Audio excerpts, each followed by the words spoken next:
Have you ever stared at your paycheck and wondered if you're doing this whole money thing completely wrong? Maybe you're scrolling through social media seeing people your age buying houses, taking expensive vacations, and driving cars that cost more than you make in a year, while you're over here calculating whether you can afford both groceries and gas this week. Well, here's something that might make you feel better or possibly worse depending on how you look at it. 72% of Americans making under $50,000 are living paycheck to paycheck. But here's where it gets interesting. 61% of people making between 50 and 100,000 are also living paycheck to paycheck. And it doesn't stop there. 55% of people earning between $100 and $150,000 can't seem to get ahead either. Now, here's the part that should make your jaw drop. 32% of people making over $200,000 a year are still living paycheck to paycheck. $200,000. That's more money than most people will see in several years combined, and nearly 1 in 3 of them still can't figure out how to save any of it.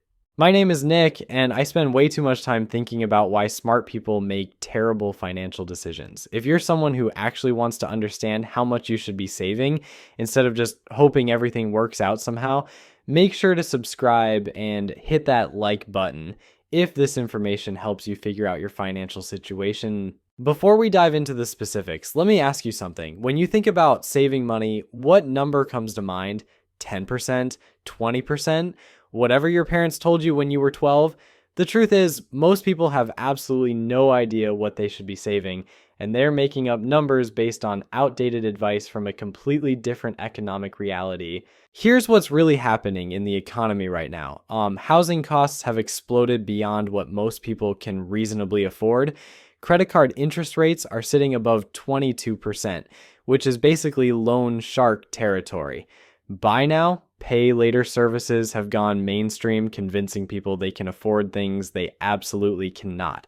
And inflation has been quietly eating away at everyone's purchasing power while wages pretend to keep up.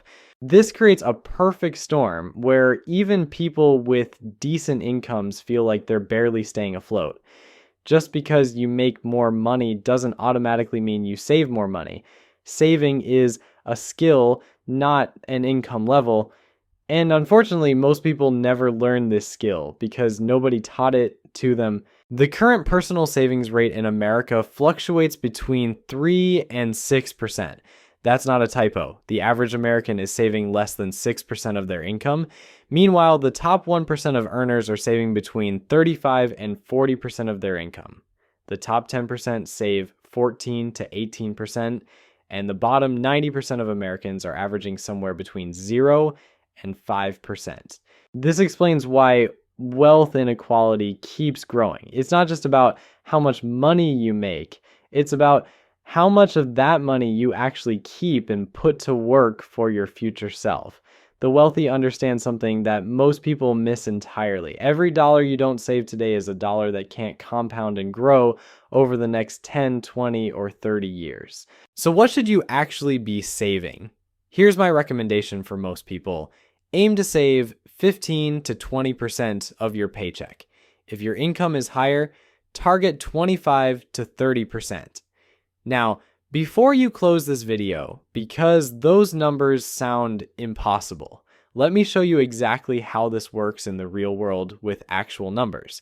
Let's look at someone making $60,000 a year, which is close to the median income for many Americans. $60,000 gross equals $5,000 per month before taxes. After federal taxes, state taxes, Social Security, Medicare, and health insurance, your take-home pay is approximately $3,760 per month.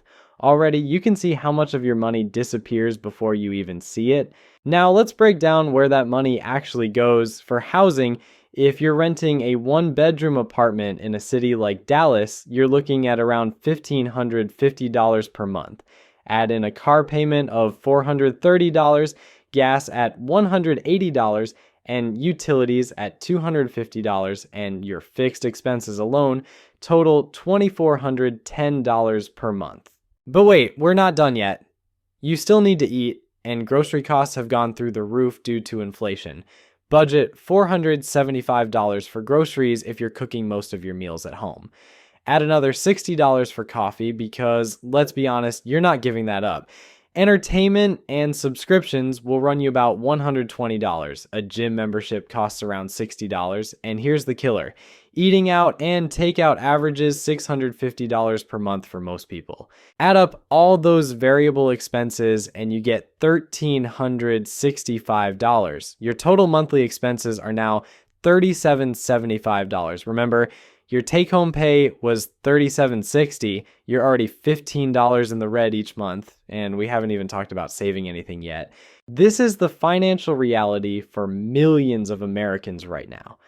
Even with a decent salary, inflation and lifestyle costs push people into negative territory.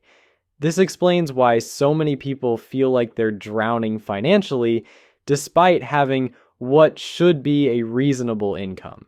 But here's where most people make their biggest mistake.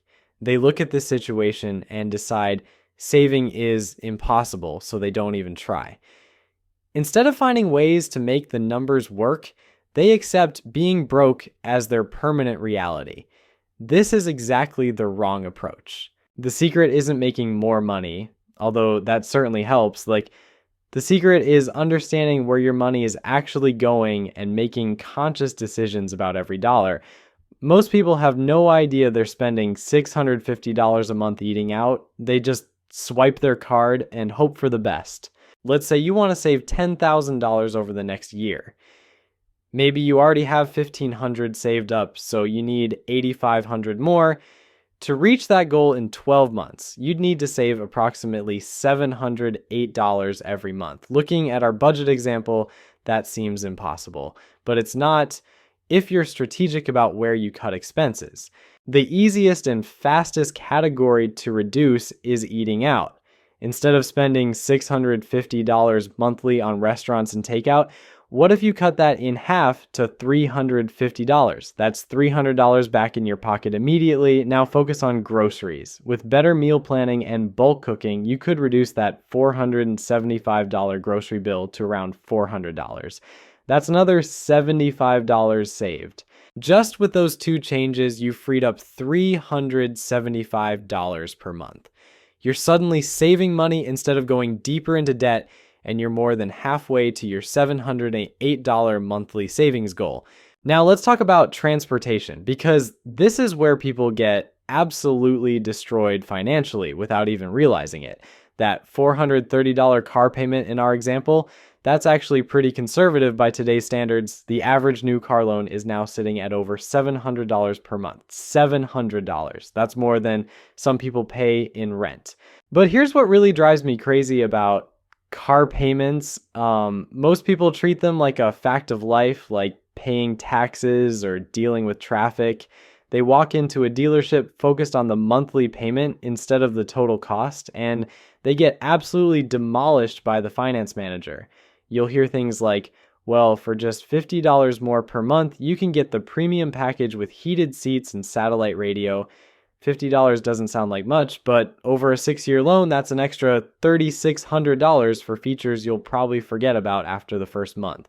The real killer is that cars are depreciating assets. They lose value the moment you drive them off the lot, so you're making payments on something that's worth less every single month. Meanwhile, wealthy people understand that reliable transportation doesn't require a brand new vehicle with all the bells and whistles. They buy used cars with cash or minimal financing, and they invest the difference in assets that actually grow in value.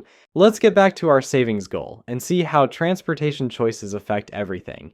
If you could reduce that car payment from $430 to $250 by buying a reliable used car instead, you just freed up another $180 per month. Combined with our earlier food savings of $375, you're now saving $555 monthly. Remember, your target was $708 per month to reach that $10,000 savings goal. You're almost there just by being smarter about food and transportation, and we haven't even talked about the smaller expenses that add up to surprisingly large amounts.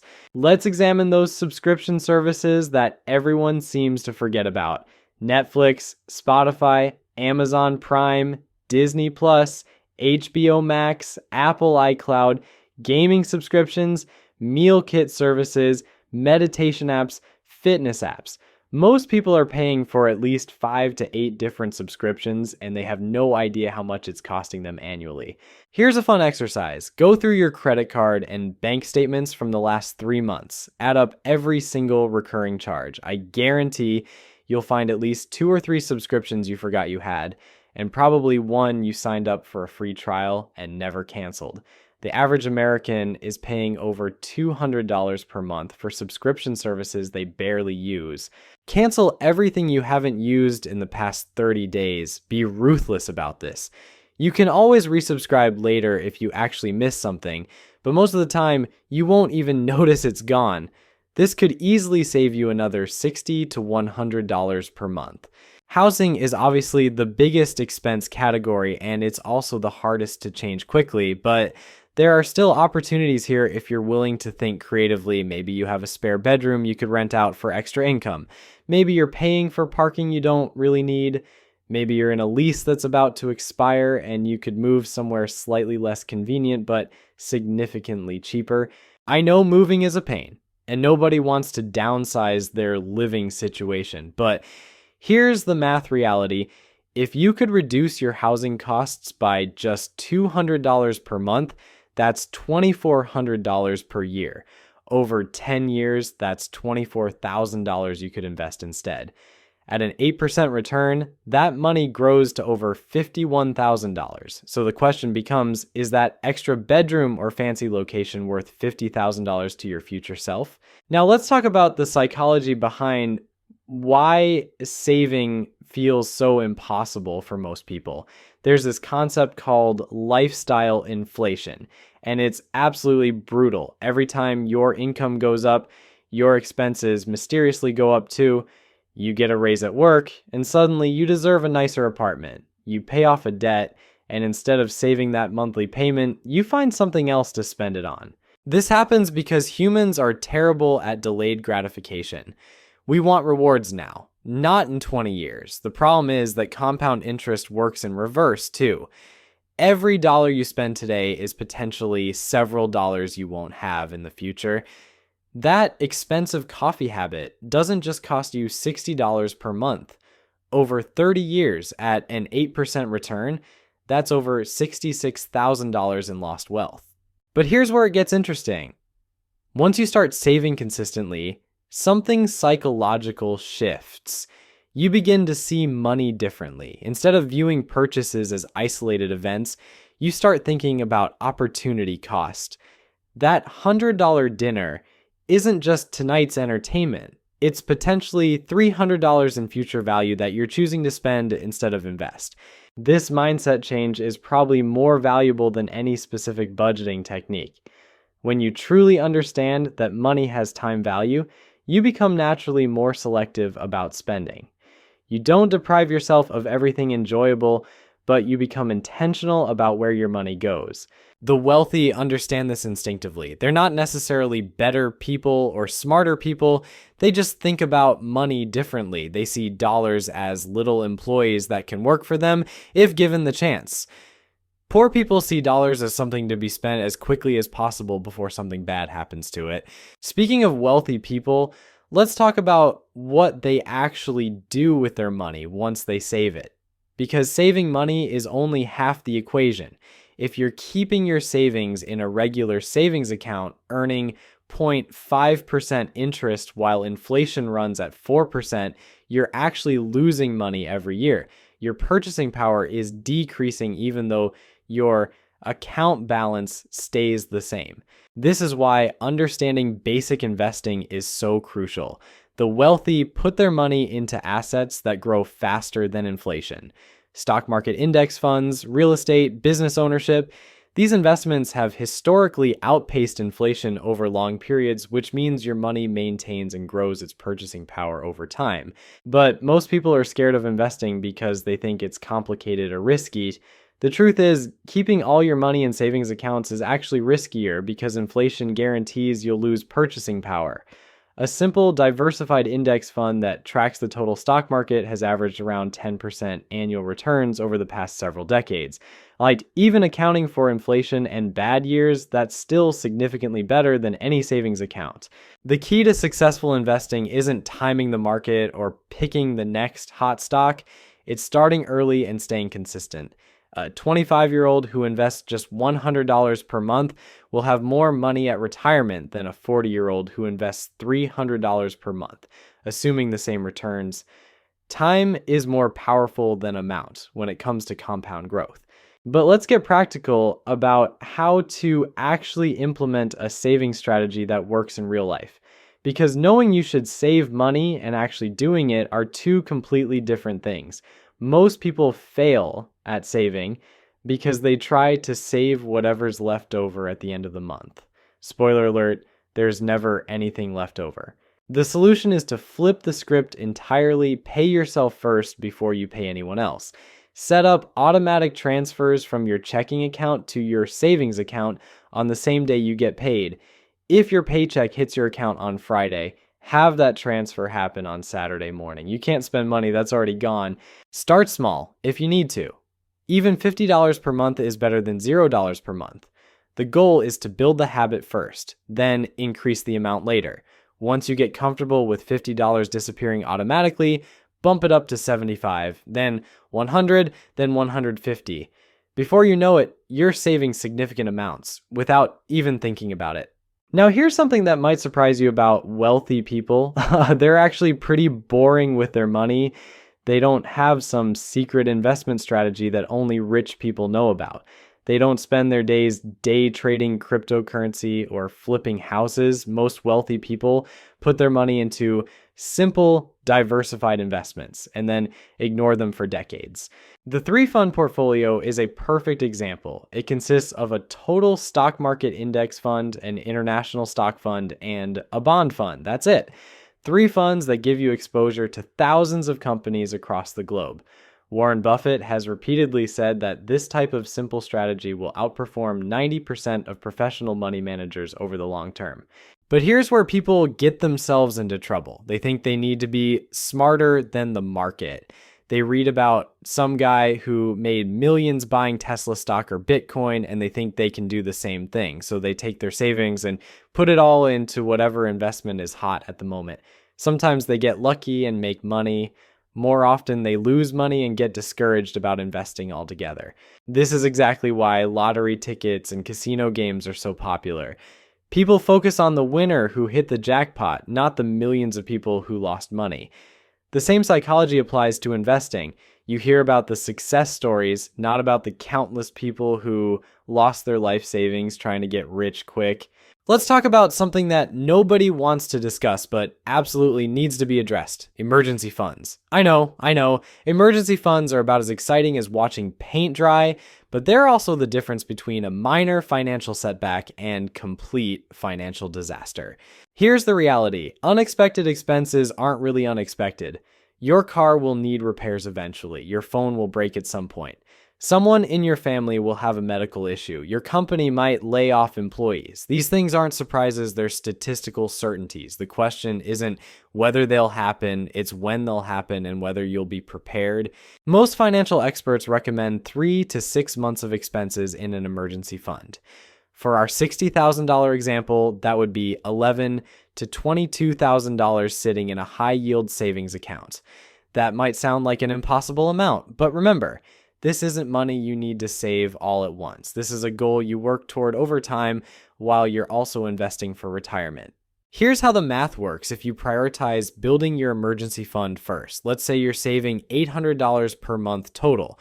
You might put $600 toward your emergency fund and $200 toward investments until you hit your emergency fund target. Once that's fully funded, you flip it and put the entire $800 toward investments. The emergency fund serves multiple purposes beyond just covering unexpected expenses. It also gives you psychological peace of mind, which is incredibly valuable. When you know you can handle whatever life throws at you, you sleep better at night. You make better decisions because you're not operating from a place of financial fear. You might even take calculated risks that could improve your income because you know you have a safety net.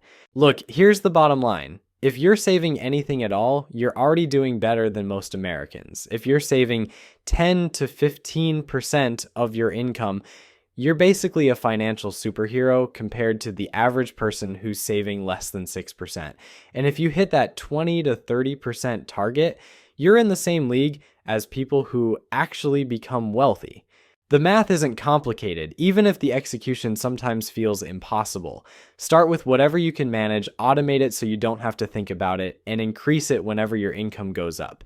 Your future self will either thank you or wonder what could have been. The choice you make today determines which conversation you'll be having 20 years from now.